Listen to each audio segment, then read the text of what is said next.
Believers, bertemu lagi bersama saya Febri, edukator sosiologi dan sejarah. Nah, di kesempatan kali ini kita akan membahas materi sosiologi yang berjudul mobilitas sosial. Pasti udah pada tahu dong apa itu mobilitas sosial. Dari definisinya, mobilitas sosial berarti gerak perpindahan status sosial seseorang menjadi status sosial yang lain, maupun gerak perpindahan strata seseorang menuju strata yang lainnya, seperti itu. Nah, terus yang pertama kita akan membahas juga tentang tipe-tipe atau bentuk-bentuk dari mobilitas sosial. Yang pertama, ada mobilitas sosial yang biasa disebut dengan mobilitas vertikal. Apa yang dimaksud dengan mobilitas vertikal? Mobilitas vertikal ini adalah gerak perpindahan status sosial seseorang yang berpengaruh terhadap derajat dia. Nah, mobilitas ini bisa naik, bisa juga turun. Nah, untuk yang naik biasanya kita sebut sebagai social climbing. Mungkin sering dengar ya kata social climber di media sosial. Nah, itu yang disebut dengan mobilitas sosial vertikal. Nah, sedangkan yang turun disebut sebagai mobilitas sosial sinking. Jadi perpindahan status seseorang dari derajat yang tinggi ke derajat yang rendah, seperti itu. Contohnya gini, misalnya status social climbing atau yang naik itu misalnya seorang karyawan yang kemudian dia diangkat atau dipromosikan menjadi seorang manajer. Nah, itu adalah salah satu contoh mobilitas sosial vertikal naik. Sedangkan untuk yang turun misalnya ketika jabatan seseorang itu diturunkan, yang tadinya misalnya dia seorang manajer kemudian dia hanya dijadikan sebagai staf biasa, seperti itu. Nah, sekarang kita masuk ke dalam bentuk yang kedua atau berdasarkan ruang lingkupnya. Berdasarkan ruang lingkupnya, mobilitas sosial ini dibagi menjadi dua. Yang pertama itu ada mobilitas sosial intragenerasi, dan yang kedua itu antar generasi. Apa bedanya antara intragenerasi dengan antar generasi? Kalau intragenerasi itu adalah mobilitas sosial atau perpindahan status seseorang yang hanya melibatkan satu generasi saja. Misalnya seseorang yang naik jabatannya, atau misalnya perpindahan status sosial yang terjadi di dalam teman sekelas dan lain-lain. Nah, sedangkan mobilitas sosial antar generasi itu melibatkan dua generasi yang berbeda. Biasanya generasi ayah dan generasi anak. Nah, mungkin teman-teman juga sering melihat contohnya nih, misalnya ada seorang ayah atau ibu yang dia itu profesinya itu adalah sebagai dosen misalnya. Nah, sedangkan ada juga profesinya yang sebagai guru kayak gitu. Nah, sedangkan dia punya anak nih yang ternyata anaknya itu nggak sampai lulus SMA. Nah, artinya apa? Di situ ada semacam perpindahan status sosial. Mungkin di situ nanti masuknya status sosial yang turun. Itu yang dimaksud dengan mobilitas sosial antar generasi. Nah, selain ada mobilitas vertikal, ada juga yang disebut sebagai mobilitas sosial horizontal. Apa bedanya sama yang vertikal? Nah, kalau yang vertikal tadi berpengaruh terhadap derajatnya, tapi kalau yang horizontal tidak berpengaruh. Artinya perpindahan status ini masih di dalam derajat yang sama. Contohnya misalnya seseorang yang memutuskan untuk pindah agama misalnya, atau seseorang yang kemudian dipindah tugaskan kerja dengan jabatan yang masih sama. Jadi perpindahan statusnya tidak berpengaruh terhadap derajat atau strata orang tersebut. Nah, itu yang disebut sebagai mobilitas horizontal. Nah, yang ketiga itu ada mobilitas lateral. Nah, lateral ini berkaitan dengan wilayah. Jadi biasanya contohnya itu seperti transmigrasi, urbanisasi, nah seperti itu. Jadi perpindahan seseorang dari satu wilayah ke wilayah yang lainnya, seperti itu. Nah, selanjutnya kita akan membahas apa saja sih faktor pendorong dan faktor penghambat dari mobilitas sosial tersebut ya. Yang pertama, faktor pendorong. Faktor pendorong yang pertama itu adalah perubahan kondisi sosial. Perubahan kondisi sosial ini bisa macam-macam. Misalnya krisis ekonomi yang terjadi, inflasi yang membuat harga itu naik, kemudian yang memaksa seseorang itu untuk kemudian mengubah pekerjaannya kayak gitu. Terus ada juga misalnya yang berkaitan ketika si seseorang itu di PHK dan lain-lain. Nah, itu bisa menyebabkan terjadinya mobilitas sosial. Nah, faktor yang kedua itu adalah perluasan wilayah atau gerak populasi. Nah, ini masih berkaitan tadi dengan perpindahan penduduk tadi. Contohnya, di zaman Hindia Belanda dulu pernah ada kebijakan politik etis yang salah satu poinnya itu adalah program transmigrasi, di mana pemerintah Hindia Belanda pada saat itu membuka lahan baru di Sumatera. Nah, untuk memenuhi sumber daya manusianya, maka dilakukanlah program transmigrasi. Orang-orang Jawa itu kemudian dipindahkan untuk bekerja di sana. Nah, itu juga merupakan salah satu faktor pendorong dari mobilitas sosial. Nah, terus selain itu juga, yang ketiga itu adalah adanya komunikasi yang bebas.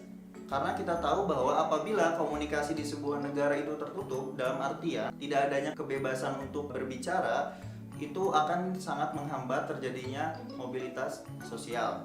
Nah, selanjutnya juga ada pembagian kerja. Nah, pembagian kerja ini berkaitan dengan dipindah tugaskannya seseorang, walaupun bisa dengan jabatan yang sama ataupun jabatan yang lebih tinggi. Selain itu juga salah satu faktor yang tidak kalah berpengaruh itu adalah situasi politik.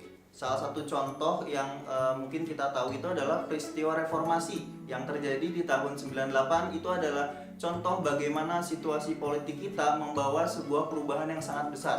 Terjadi banyak sekali mobilitas sosial di sana. Nah, setelah tadi kita membahas faktor pendorong, sekarang kita akan membahas apa saja sih yang menjadi faktor penghambat dari mobilitas sosial. Faktor yang pertama itu adalah kelas sosial. Adanya kelas sosial. Contoh kelas sosial yang umum diketahui oleh masyarakat, misalnya kelas sosial yang ada di agama Hindu nih. Di agama Hindu, bagaimana salah satu kelas itu ada kelas Sudra namanya, atau kelasnya para budak. Nah, karena adanya sistem kelas ini menjadi faktor penghambat salah satu terjadinya mobilitas sosial. Karena apa? Ketika seseorang sudah terlahir sebagai seorang budak, dia nggak punya pilihan lain. Dia nggak bisa mengubah status sosialnya, karena dia sampai kapanpun akan menjadi seorang budak. Seperti itu. Nah, itu adalah salah satu faktor penghambatnya. Yang kedua itu adalah adanya diskriminasi kelas. Diskriminasi kelas. Contohnya yang terjadi di Myanmar, di Rohingya. Nah, etnis muslim di sana kemudian mendapat diskriminasi yang sangat luar biasa. Nah, itu yang kemudian akan menjadi faktor penghambat dari mobilitas sosial. Nah, hal yang lain yang menjadi penghambat juga salah satunya itu adalah kemiskinan. Nah, kemiskinan ini akan membuat seseorang sulit mengubah status sosialnya. Selain itu juga ada pandangan ketika seseorang terlahir di dalam keluarga yang miskin, maka orang tersebut akan cenderung merasa minder, akan merasa pesimis, dan sangat kecil kemungkinannya mempunyai pemikiran bagaimana dia bisa meningkatkan taraf hidup keluarganya. Seperti itu. Dan yang terakhir itu adalah adanya perbedaan gender. Nah, di zaman modern sekarang diakui atau tidak, ternyata masih ada beberapa perbedaan gender juga. Nah, ini yang kemudian menghambat. Salah satu contoh yang paling nyata itu adalah ada beberapa profesi yang kemudian hanya diperuntukkan untuk para laki-laki misalnya. Contohnya misalnya ada seorang perempuan yang jadi kuli bangunan. Nah, ini akan dipandang aneh oleh masyarakat setempat. Atau ada perempuan yang menjadi tukang ojek. Nah, ini juga akan dipandang aneh. Nah, faktor gender ini kemudian mempengaruhi atau menghambat terjadinya mobilitas sosial. Oke, selanjutnya kita akan membahas bagaimana cara seseorang dalam meraih atau melaksanakan mobilitas sosial tersebut. Yang pertama itu adalah dengan mengubah taraf hidup. Contohnya, seseorang yang kemudian dikatakan sebagai orang kaya baru, yang tadinya dia hidup miskin, kemudian dia menjadi kaya. Terjadi perpindahan status. Nah, untuk kemudian menunjukkan itu, maka harus ada perubahan taraf hidup. Contohnya, biasanya dia makannya di rumah makan pinggiran misalnya. Nah, kemudian untuk mengubah status sosial dia kemudian makan di tempat-tempat yang mewah.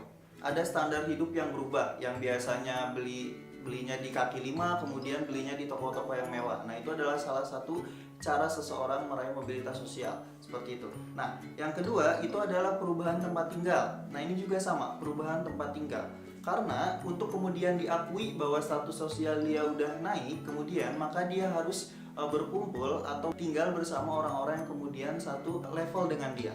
Kayak gitu ya, terutama dalam pemilihan tempat tinggal ini sangat berpengaruh. Selanjutnya itu adalah perubahan tingkah laku.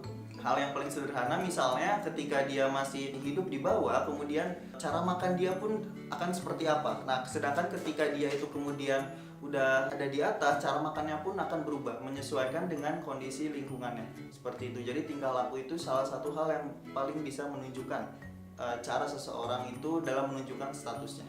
Nah, selanjutnya perubahan nama. Nah, ini pernah terjadi di Indonesia pasca peristiwa G30 yang kemudian melahirkan kebijakan bahwa komunisme itu dilarang. Maka pemerintah yang waktu itu dipimpin oleh Soeharto itu membuat himbauan bahwa orang-orang keturunan etnis Tionghoa itu harus mengganti namanya. Penggantian nama ini kemudian banyak dilakukan oleh mereka. Karena apa? Jika mereka tidak mengganti nama mereka, maka mereka akan mendapatkan diskriminasi dalam hal pelayanan dan lain-lain.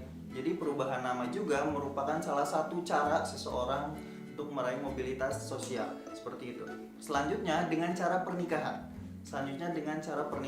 Nah, ini kemudian banyak dilakukan. Jadi apabila kamu ingin meningkatkan derajat kamu, mengubah status sosial kamu, maka kamu menikah dengan seseorang yang mempunyai derajat yang lebih tinggi, misalnya dengan keturunan bangsawan atau putra mahkota kerajaan seperti itu. Nah, yang terakhir itu adalah dengan bergabung dengan organisasi tertentu. Contohnya di tahun 60-an, PKI itu menjadi salah satu organisasi yang besar di Indonesia. Maka ketika masyarakat kemudian bisa bergabung dengan PKI, itu adalah sebuah kebanggaan dan akan secara otomatis meningkatkan derajat orang tersebut. Seperti itu. Selanjutnya, bagaimana saluran mobilitas sosial? Nah, ada beberapa saluran yang kemudian bisa dipilih oleh seseorang untuk kemudian melakukan mobilitas sosial. Mungkin yang paling umum bisa dengan organisasi militer. Misalnya dia gabung ke dalam satuan tentara dan lain-lain seperti itu. Selain organisasi militer, ada juga organisasi agama. Bisa juga organisasi pendidikan, organisasi ekonomi, dan melalui saluran pernikahan yang tadi. Nah, itu adalah macam-macam dari saluran mobilitas sosial. Nah, terakhir kita akan membahas apa sebetulnya dampak dari mobilitas sosial tersebut. Nah, bila mengacu ke dalam definisi, maka sangat jelas dampak pertama yang ditimbulkan dari mobilitas sosial itu adalah adanya perubahan status hidup seseorang, status sosial seseorang. Bisa naik, bisa turun. Tapi itu adalah dampak yang paling terlihat dari mobilitas sosial. Selain itu juga ada dampak negatif dari mobilitas sosial itu. Yang pertama itu bisa menimbulkan berbagai macam konflik antar kelas misalnya, konflik antar kelompok sosial, konflik antar ras maupun konflik antar suku. Nah, ini beberapa konflik yang sebetulnya sangat sering terjadi di Indonesia. Maka mobilitas sosial ini harus benar-benar disikapi dengan baik dan disikapi dengan dewasa oleh masyarakat Indonesia yang merupakan masyarakat multikultural. Nah, cukup segitu ya materi untuk kesempatan kali ini tentang mobilitas sosial. Tapi sebelumnya, jangan lupa di follow, di subscribe, dan di like channel YouTube EduLab Indonesia. Sampai jumpa.